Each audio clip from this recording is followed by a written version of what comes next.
Hi everyone, welcome to the channel. And in this video, I will tell you and show you how you can see the history archive on your Facebook.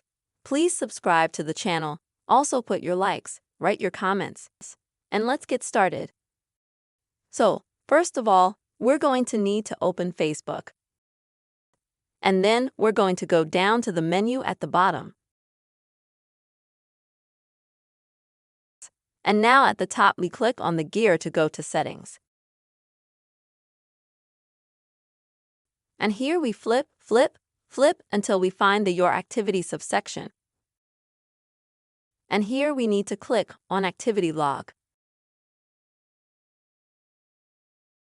Next, we'll see the Your Facebook Activity section. And then we click on that. And we will see a menu with our Facebook activity.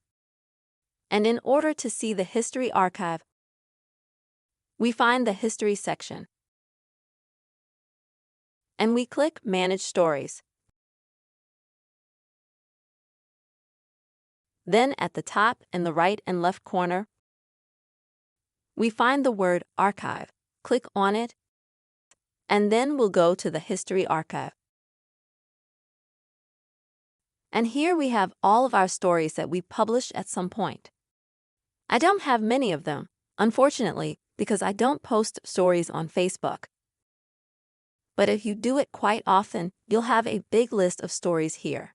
You'll be able to scroll through it and find the story you want. That's the easy way to see your Facebook story archive. I hope this video has been helpful to you. Don't forget to put likes, also write comments and subscribe to this channel. All the best to you.